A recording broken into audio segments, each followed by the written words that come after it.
La flèche du temps nous entraîne irrémédiablement du passé vers le futur. En physique, tous les objets ressentent le passé et le futur différemment. Quand du verre se brise, les morceaux ne se recollent pas. Et quand du sucre se dissout dans l'eau, il est impossible de le reconstituer. Par contre, au niveau microscopique, il n'y a pas de distinction entre le passé et le futur. Les molécules peuvent se croiser dans un sens ou dans l'autre. Même constat à plus grande échelle, quand la gravité se fait sentir, si une planète tourne autour d'une étoile, il n'y a aucun moyen de savoir si on a passé le film à l'endroit ou à l'envers. Il n'y a pas de flèche du temps dans les lois fondamentales de la physique. La seule chose qui fait intervenir cette flèche, c'est le second principe de la thermodynamique. Pour comprendre d'où vient la flèche du temps, pour comprendre ce qui différencie le passé du futur, nous allons encore une fois devoir parler d'entropie.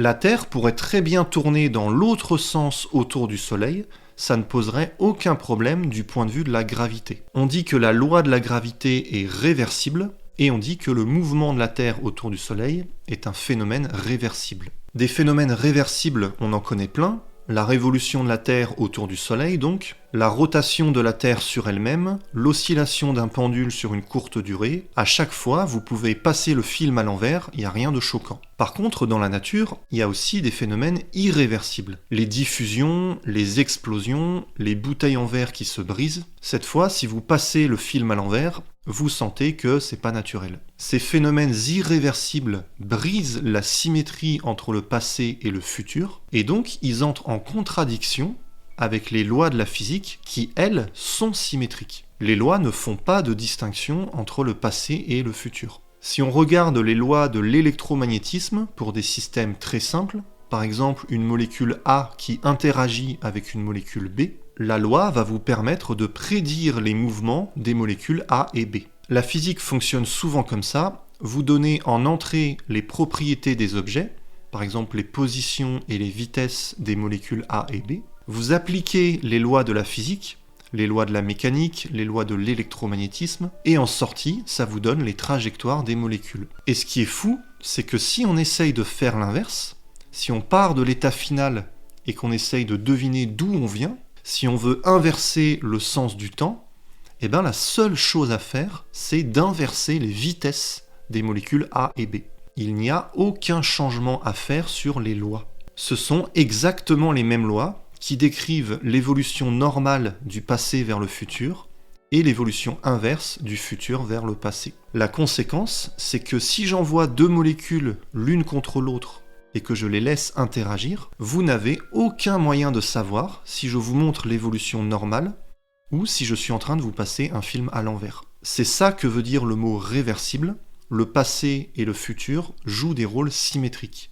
Il n'y a pas de flèche du temps au niveau microscopique. Donc si je veux connaître l'évolution naturelle d'un système, première étape, je donne des positions et des vitesses aux molécules. Deuxième étape, je laisse les lois de la physique agir. Et troisième étape, je récupère les trajectoires des molécules et les conditions finales. Et à l'inverse, si je ne connais que les conditions finales, je peux remonter aux conditions initiales. La seule chose que j'ai à faire, c'est d'inverser les vitesses. Concrètement, je prends la flèche de la vitesse finale et je lui fais faire un demi-tour. Ensuite, j'applique les mêmes lois de la physique, je ne touche pas aux lois, et magique, je retrouve les conditions initiales. Je retrouve les positions exactes que les molécules avaient au début. J'ai réussi à inverser le sens de l'évolution temporelle, j'ai réussi à inverser la flèche du temps.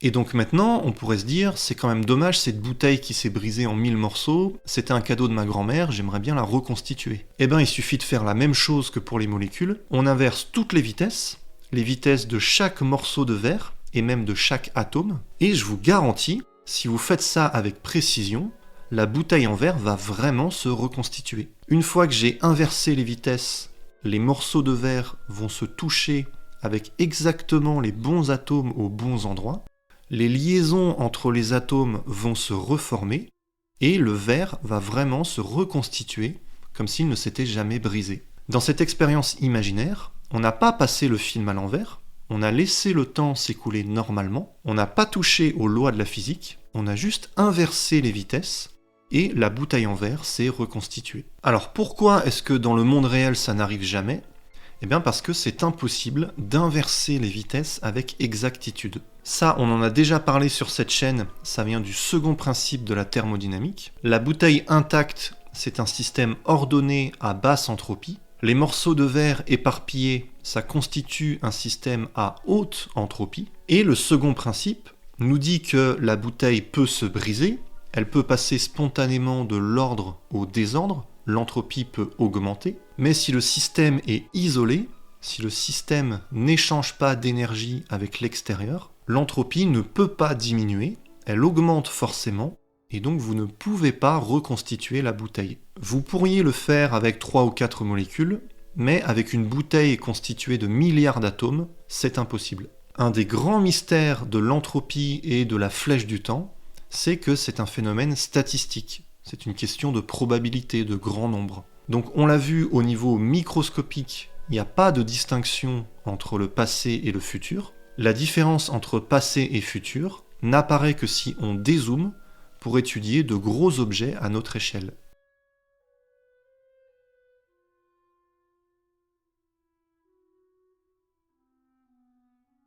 On dit que la flèche du temps est une propriété émergente. La différence entre le passé et le futur émerge quand on passe du monde microscopique au monde macroscopique à notre échelle.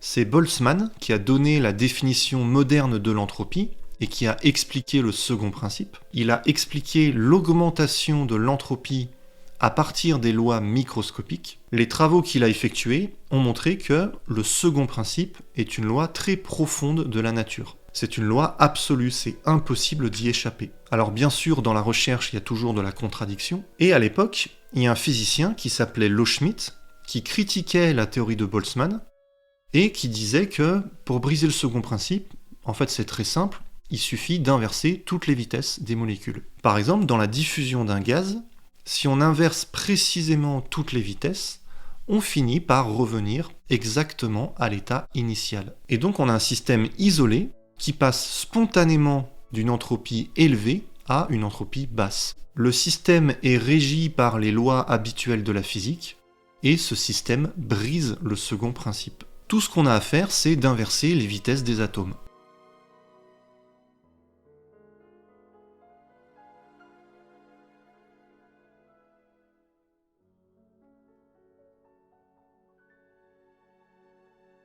La réponse de Boltzmann à cette critique, c'est « Allez-y, inversez-les, allez-y, on vous regarde ». Et il a raison, c'est en fait physiquement impossible d'inverser toutes les vitesses. Le second principe, c'est pas seulement un effet statistique, c'est une loi fondamentale de la nature. Et pour vous en convaincre, je vais me préparer un petit café.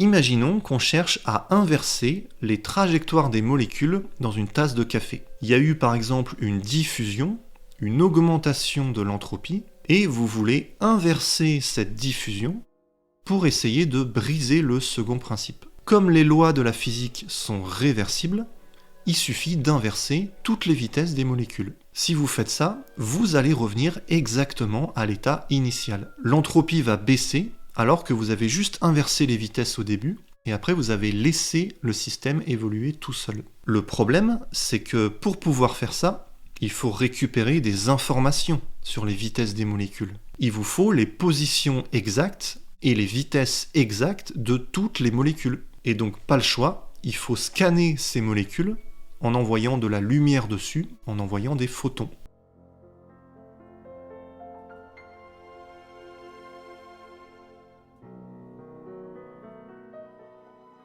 Et le problème, c'est que ces photons, il faut qu'ils aient une certaine énergie. Si le photon a trop peu d'énergie, il aura une trop grande longueur d'onde et il va rien scanner du tout. Là, j'ai posé ma tasse en plein soleil. Le flux solaire, c'est environ 1000 watts par mètre carré. La petite tasse, elle a une surface plus petite qu'un mètre carré, bien sûr, donc elle reçoit seulement quelques watts. On connaît l'énergie des photons visibles, et on peut faire le calcul. 1 watt, c'est de l'ordre de 10 puissance 18 photons par seconde. 1 milliard de photons par seconde. Donc cette petite tasse de café, chaque seconde, elle va recevoir 1 milliard de photons. On pourrait se dire que c'est beaucoup, mais en fait c'est bien trop peu si on veut pouvoir scanner toutes les molécules. Déjà, les molécules dans le café, elles bougent très vite. Pendant une seconde c'est très long en fait pour une molécule. La molécule, elle va subir plein de chocs. Je ne vais pas réussir à scanner sa vitesse. Il faut prendre des durées plus courtes. Il faut descendre au moins au niveau de la microseconde. En une seconde, il y avait 10 puissance 18 photons, 1 milliard de milliards. En une microseconde, il n'y a plus que 10 puissance 12 photons qui tapent sur la tasse de café. On est descendu à 1000 milliards. Et 1000 milliards, en fait, c'est très peu. Pourquoi ? Parce que dans la tasse de café, le nombre de molécules, c'est de l'ordre de 10 puissance 23. 10 puissance 23, c'est 100 milliards de fois plus grand que 10 puissance 12. Donc en mettant ma tasse au soleil, j'observe en fait très peu de molécules. J'observe typiquement une molécule sur 100 milliards. Si Loschmidt veut faire son petit malin et observer toutes les molécules pour pouvoir inverser leur vitesse et pour pouvoir briser le second principe, il va lui falloir 100 milliards de fois plus de photons et donc 100 milliards de fois plus de puissance que le rayonnement solaire. Et en faisant ça, il va littéralement pulvériser la tasse de café. Là, vous voyez que c'est pas un problème de technologie. C'est pas un problème lié aux humains ou même à une histoire de conscience. C'est une impossibilité de la nature. C'est physiquement impossible de collecter toutes les informations sur les molécules pour pouvoir inverser leur vitesse. Et donc, quand Boltzmann dit « allez-y, inversez-les, on vous regarde », il veut dire que c'est physiquement impossible. On ne peut pas inverser la flèche du temps. Le second principe est une loi absolue de la nature. La question qui reste à résoudre, c'est d'où vient cette flèche du temps ? On vient de voir qu'on ne peut pas inverser la flèche, mais on n'a pas expliqué pourquoi elle existe. On n'a pas expliqué pourquoi le passé est différent du futur.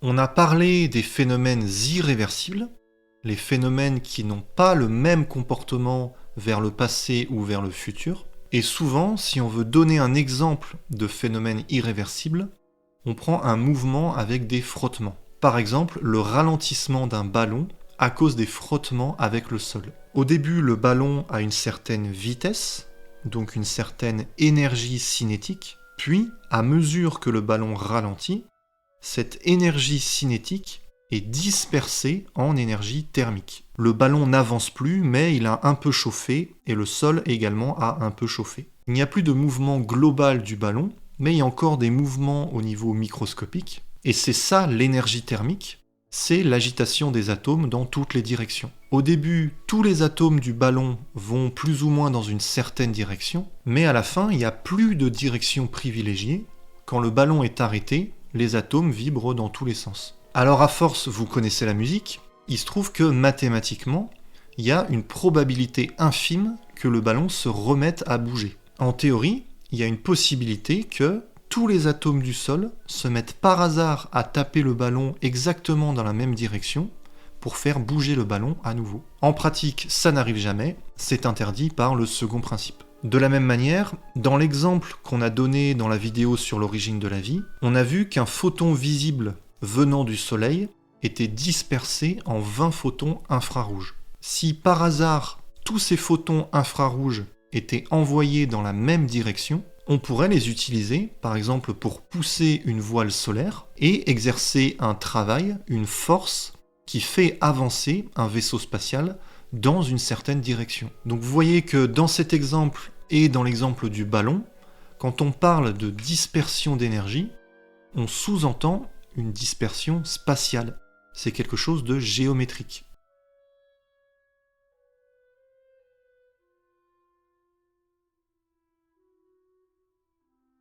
Donc dans cette histoire d'augmentation d'entropie, de dispersion d'énergie, il y a un aspect spatial, et on l'a vu tout à l'heure, il y a aussi un aspect probabiliste. Si on considère toutes les configurations possibles pour les atomes du ballon, on fait bouger les atomes au hasard. Dans l'immense majorité des cas, il n'y a pas de raison que les atomes aillent tous dans la même direction, donc ils vibrent un peu dans tous les sens.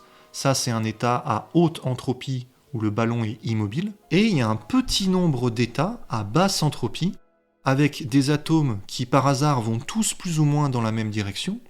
Donc ça correspond à un ballon qui se déplace. Et ces états sont très particuliers, très improbables. Si vous faites bouger les atomes au hasard, avoir tous les atomes qui se déplacent exactement dans la même direction, ça a très peu de chances d'arriver. Et donc la question qu'on peut se poser, c'est si c'est tellement improbable de voir un ballon rouler, pourquoi est-ce que ça arrive? Pourquoi est-ce qu'aujourd'hui on observe autant de systèmes à basse entropie? Eh bien si le ballon roule, c'est parce que j'ai mis un coup de pied dedans, j'ai réussi à faire ça, j'ai réussi à diriger mon pied dans une certaine direction parce que je suis un système à basse entropie. On remonte le fil, si les êtres vivants sont à basse entropie, c'est parce qu'ils récupèrent l'énergie concentrée du Soleil, c'est parce que le Soleil lui-même est à basse entropie, et on peut remonter loin comme ça, on peut remonter jusqu'au Big Bang, qui est un état extrêmement improbable, un état à très basse entropie. Pourquoi est-ce qu'on a eu dans l'univers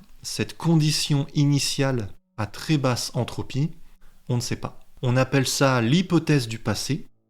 On suppose qu'il y a eu dans le passé une condition initiale à très basse entropie, et ça nous permet d'expliquer pourquoi il existe encore aujourd'hui des états improbables. Des états à basse entropie, par exemple des ballons qui roulent au lieu d'être immobiles, ou des êtres vivants organisés et structurés.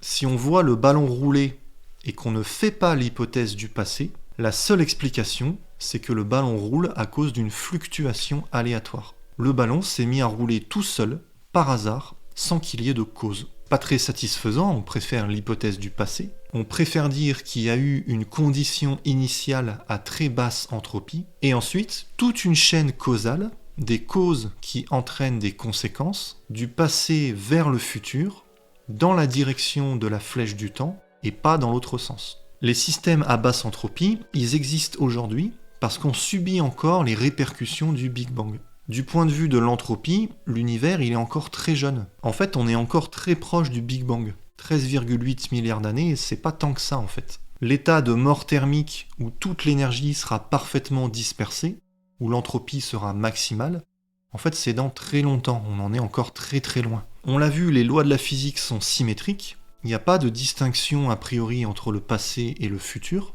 mais nous vivons peu de temps après une condition initiale à basse entropie, le Big Bang. Et c'est ça qui brise la symétrie. C'est ça qui fait que le passé est différent du futur. Il y a un physicien américain, Sean Carroll, qui donne une analogie que j'aime beaucoup. Si vous êtes perdu dans l'espace, loin de tout, il n'y a pas de direction privilégiée, il n'y a pas de haut et de bas. L'espace existe, mais il n'y a pas de flèche de l'espace.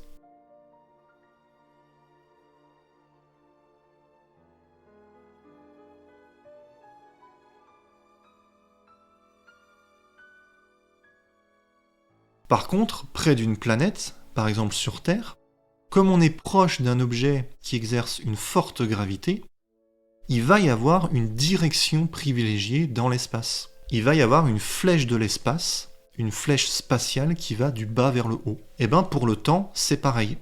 Comme on est proche du Big Bang, il y a une flèche temporelle qui va du passé vers le futur. Quand l'univers sera dans un état de mort thermique, dans un futur très lointain, il n'y aura plus de flèche du temps. Le temps continuera à exister, mais il n'y aura pas de flèche. Il n'y aura pas de distinction entre passé et futur. Alors il restera des petites fluctuations. Par hasard, l'énergie pourra se concentrer puis se disperser à nouveau. Vous pourrez peut-être, en attendant des milliards d'années, voir un ballon qui se forme et qui se disperse. Tout ça par hasard. C'est très peu probable, mais vous avez un temps infini devant vous. Donc ça finit forcément par arriver. Sauf que des atomes dispersés qui se concentrent pour former un ballon, puis qui se dispersent à nouveau, c'est un phénomène réversible. Si vous passez le film à l'envers, vous voyez la même chose. Il n'y a pas de distinction entre passé et futur, c'est réversible. Quand l'univers sera en mort thermique, il n'y aura plus de flèche du temps. De la même manière que si vous êtes perdu dans l'espace, loin des étoiles et des planètes, il n'y a plus de direction privilégiée, il n'y a plus de flèche de l'espace. Aujourd'hui, nous subissons la flèche du temps. Le passé, c'est le passé. On ne peut pas rajeunir. Nos actions n'influencent que l'avenir. Pourquoi ? Parce que l'univers est encore très jeune, on est encore très proche de cette condition initiale à basse entropie qu'on appelle le Big Bang. Fin de la série sur l'entropie, on se retrouve ce soir à 20h sur Twitch si vous avez des questions. Si ça vous a plu, mettez un petit pouce bleu ou un commentaire et abonnez-vous. Merci aux tipeurs et aux Patreons, prenez soin de vous, ne dispersez pas trop votre énergie et à très bientôt sur Livre et Science.